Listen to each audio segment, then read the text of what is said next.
ప్రభువును మన రక్షకుడు అయిన యేసుక్రీస్తు నామమున అందరికి వందనాలు, దేవునికి స్తోత్రాలు. సర్వకృపానిధి అయిన దేవుడు, సర్వోన్నతుడైన దేవుడు, సైన్యములకు అధిపతియగు తండ్రి మనల్ని ప్రేమించి మనకు అనుగ్రహించిన ఈ నూతన దినమును బట్టి సమస్త మహిమ, ఘనత, ప్రభావములు యేసయ్య ఒక్కరికే చెల్లునుగాక. ఈ నూతన దినములో ఆ దేవాది దేవుడు మనకు అనుగ్రహించిన దేవుని యొక్క వాగ్దానము, కృపావార్త 121వ కీర్తన 7వ వచనం. నీ ప్రాకారములలో నెమ్మది ఉండునుగాక, నీ నగరులో క్షేమముండునుగాక. దేవునికి స్తోత్రం కలుగునుగాక, దేవునికి మహిమ కలుగునుగాక. దేవుని యందు అత్యంత ప్రియమైన దేవుని ప్రజలారా, దేవుడు ఈ దినాన్న మనందరితో సూటిగా మాట్లాడుతూ, నేను నీ ప్రాకారాలలో క్షేమాన్ని ఇస్తాను, నీ నగరులలో నెమ్మదిని అనుగ్రహిస్తాను.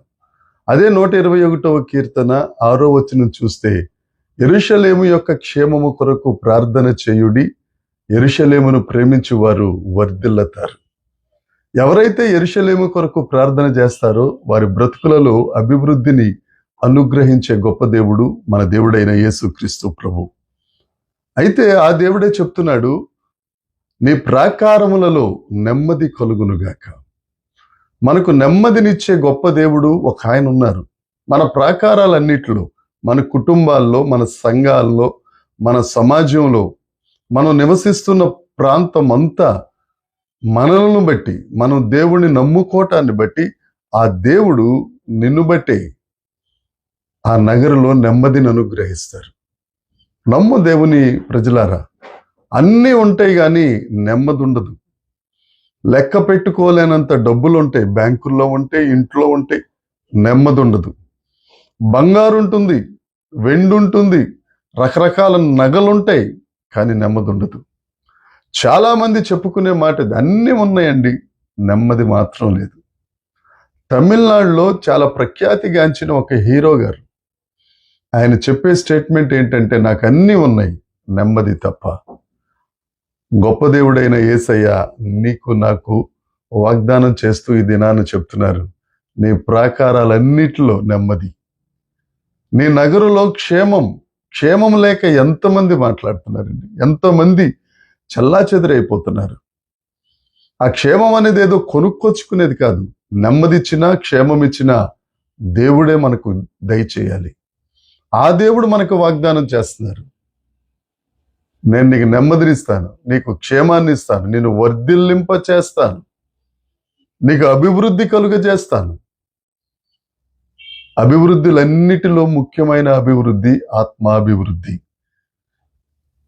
పరిశుద్ధుడైన యోహాను గారు అంటారు కదా, నా కుమారుడా ఆత్మలో వర్ధిల్లుచున్న ప్రకారం అన్ని విషయాల్లో అభివృద్ధి.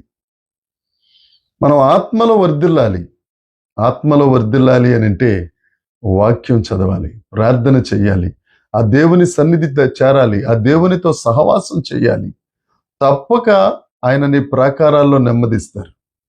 ఎక్కడ నెమ్మది కోల్పోయావో, ఏ పరిస్థితిని బట్టి నెమ్మది చేజార్చుకున్నావో, దైవజనాంగమా, యేసయ్య మీతోనే మాట్లాడుతున్నారు. పోగొట్టుకున్న నెమ్మది గురించి విచారించవలసిన అవసరం లేదు. దావీదు గారు అంటారు కదా, కృపాక్షేమం మన వెనకాల వస్తాయి. ఎప్పుడు మనం దేవుడితో సహవాసం చేసినప్పుడు, ఆ దేవుని వాగ్దానాల మీద ఆనుకున్నప్పుడు, ఆశ్రయించినప్పుడు, ఆయన వైపు చూసినప్పుడు, ఆ కృప కలిగిన తండ్రి నీ నగరాలలో నెమ్మదిచ్చి, నీ ప్రాకారాలలో క్షేమమిచ్చి, నీకు అభివృద్ధినిచ్చి, దేవుని యందు ఆనందించడానికి, నీ కుటుంబంతో ఆనందించడానికి, నీ సహవాసంలో ఆనందించడానికి, అన్ని విధముల, మరి ముఖ్యంగా దేవుని యందు ఆనందించడానికి, రక్షణ ఆనందం పొందుకోవటానికి ఈ దినాన దేవుడు నీతోనే మాట్లాడుతున్నాడు. వస్తావా యేసయ్య దగ్గరికి? నమ్ముకుంటావా యేసయ్యను? నమ్ముకుంటే నీకు క్షేమమే. ఆ యేసయ్యను దేవుడని ఒప్పుకుంటే మొదట నీ గుండెల్లో నెమ్మది, నీకు కావలసినంత క్షేమం. ఇంకెందుకు ఆలస్యం? ఏం ఆలోచిస్తావు? రా, యేసయ్య దగ్గరికి రా, యేసయ్య పాదాల చెంతకు రా, యేసయ్య నీవే దిక్కను ఆయన పాదాలు పట్టుకుని బ్రతిలాడు. ఆయన సన్నిధిలో ఉన్న సంపూర్ణ సంతోషం నీ సొంతం. దేవుడు ఈ వాగ్దానం ఈ దినాన్న మనందరి జీవితములలో నెరవేర్చునుగాక. ఈ వాగ్దానాన్ని క్లెయిమ్ చేద్దాం, ఈ వాగ్దానాన్ని చేతో పట్టుకుందాం. నమ్మదగిన దేవుడు తప్పక నీ నమ్మిక చొప్పున నీకు జరిగించునుగాక. దేవునికి స్తోత్రం. ప్రార్థన చేసుకుందాం.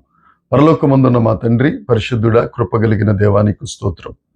మీరిచ్చిన ఈ మంచి దినమును బట్టి నీకు వందనాలయ్యా. ఈ దినములో మీరిచ్చిన వాగ్దానానికై సమస్త మహిమ నీకే అర్పిస్తున్నాం తండ్రి. మా ప్రాకారములలో నెమ్మది, మా నగరులలో క్షేమం, దేవ మాకు కావలసినంత ప్రభువా వర్ధిల్లుట మీరు మా జీవితాల్లో అనుగ్రహిస్తున్నందుకై నీకు వందనాలు చెల్లిస్తున్నాం ప్రభువా. నీకు స్తోత్రములు. నీ వాగ్దానమును చేతో పట్టుకుంటున్నాం తండ్రి. నీ పాదాల చెంతకు చేరుతున్న పోగొట్టుకున్న నెమ్మదిని, పోగొట్టుకున్న క్షేమాన్ని, పోగొట్టుకున్న అభివృద్ధిని మరలా మేము తిరిగి పొందుకొనగలుగుటకు నీ కృప మా మీద మెండుగా ఉంచి మీరు మహిమ పొందుమని యేసుక్రీస్తు నామమున ప్రార్థించి అడిగి వేడుకొనుచున్నాం తండ్రి. ఆమేన్. దేవుని కృప మనందరికీ తోడై ఉండునుగాక. ఆమేన్, ఆమేన్, ఆమేన్.